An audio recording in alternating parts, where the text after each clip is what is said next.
Memory management is a crucial topic in software development, and that's because it deals with how your program stores and retrieves data, and we don't have unlimited storage space and unlimited time, so we need to be careful on how we do these things in our programs so that our programs will run optimally and efficiently. When I first learned about memory management, I thought it was intimidating because there's a lot of concepts, phrases, and terms that were pretty abstract, and it's not readily seen on how these concepts affect your program directly. And so when you're programming your programming projects, it can be easy to forget on all of these concepts that you've learned and how they apply. But what I've learned over the years is that if you have a good background in memory management, it can really help you make some good design decisions and also have some good coding practices. So in this video, I'm going to just give a brief overview on memory management, and also I'll show you some examples to help make these abstract concepts more concrete. So my name's Henrik, and I'm here to help you learn the foundations of software development. So let's get started. But before we begin, I'd like to mention that I do have a free workshop for you. It's called my Capstone Project Workshop, and in that workshop I go over 3 secrets to coding your own Capstone project in just 3 months.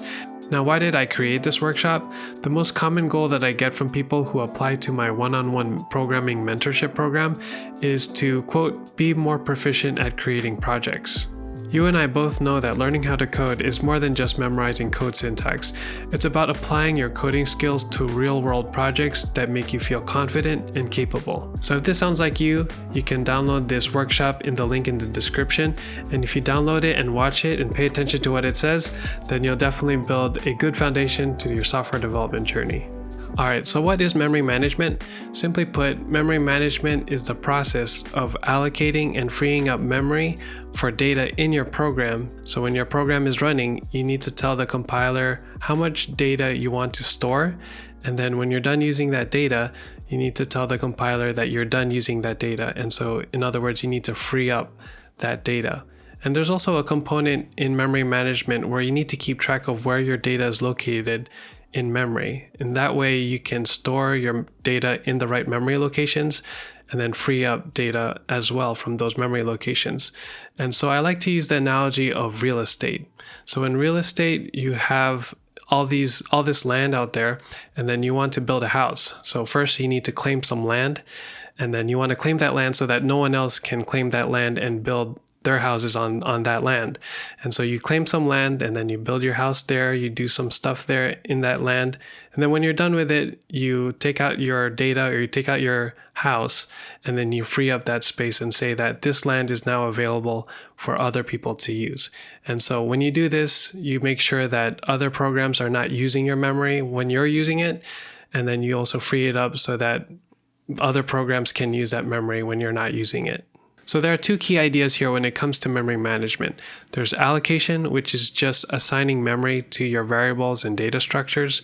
And then there's deallocation, which is just freeing up that memory. For this brief overview on memory management, I'm just going to focus on 2 kinds of memory allocation. The first kind is static memory allocation, and the second one is dynamic memory allocation. So I have this program here, and basically what it does is it sums this array of integers. So we have this array of integers here, and then we have a sum variable that captures the sum of this array. And so let's just run this to see how it works.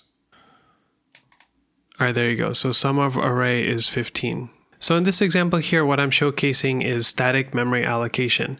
And we're doing static memory allocation with these variables here. And what is meant by static memory allocation is that we're calculating the size of our allocations during compile time. So when we compile this program, the compiler can look at these variables here and know immediately how much data to reserve or allocate for these variables. The nice thing about static memory allocation is that the compiler will automatically allocate this memory for you because it knows already during compile time how much memory to allocate for these variables.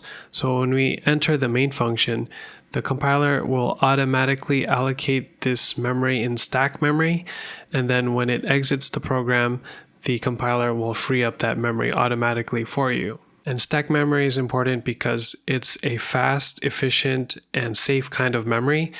But the only downside of stack memory is that it's limited in size. And so if you have a very big array, you don't want to store it on stack memory. You want to store it in what is called heap memory. Keep in mind heap memory because we're going to be talking about that in what is called dynamic memory allocation.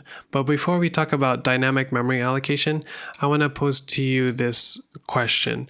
What if we want to calculate the sum of an array of integers, but we don't know how large that array is? All right, so here's a program where we ask the user to give us a size for the array that they want to sum. And then it also asks the user to input the array elements. And then after all of that is done, it calculates the sum and then it displays the sum. So the nice thing about this program is that the array is not fixed and it can be an array of any kind of size. So we ask the user at runtime how big the array is going to be. And so this is what is called dynamic memory allocation. And that's because we allocate the array dynamically during runtime instead of compile time. So when we determine the size of the array during compile time, that's called static memory allocation. But when we decide the size of the array during runtime, that's called dynamic memory allocation. So let's just run this program just to get an idea of how it works. So enter the size of the array. We'll say 5 again. So 1, 2, 3, 4, 5. And then there you go. You get the same sum of the array.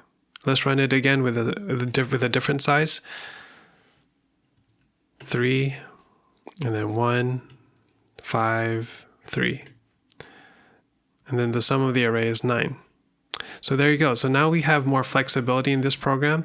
And this is why we care about dynamic memory allocation, because there are some instances where we have some data in our program, or we have an array or a set or a list in our program, and we don't know how big that list is or that array is going to be.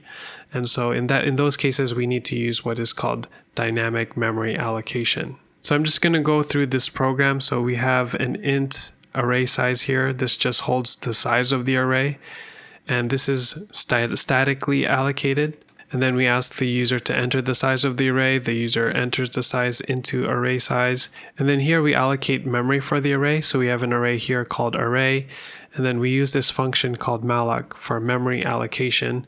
And then we input the size of the array. And then we have to multiply it by the size of the int data type, because our array is going to be an int array. So we use this to allocate memory for the array. And then if we check if memory allocation is successful, because sometimes it can fail if there's not enough memory. So we check if that's successful. If it is successful, we continue. Then we ask the user to enter the array elements here. So we scan those in, and then we calculate the sum here, and then we display the sum here. And then at the end, you have to free up that memory yourself manually. So the thing about dynamic memory allocation is that it's not automatically done for you. You have to do it yourself as the developer. You have to manually allocate the memory here, and then you have to manually free up the memory here. So there are pros and cons for dynamic memory allocation. We have more functionality with this design. We can ask the user for the size. We can allocate memory however much we want during runtime, but the downside is that we have to do it manually ourselves. Another advantage of dynamic memory allocation is that when you allocate memory for this array, it's going to be located in what is called heap memory. And heap memory is something that exists outside of these functions here. So these functions, they have their own stack memories, but when they're done being called, the heap memory will still exist. But the thing here is that we do a free here at the end. So this array is not going to exist after this function is over because we manually free it here. But say we comment this out. If we comment this out here, and then we don't free that memory will still exist in the heap memory. So the advantage here is that this memory can actually exist across functions.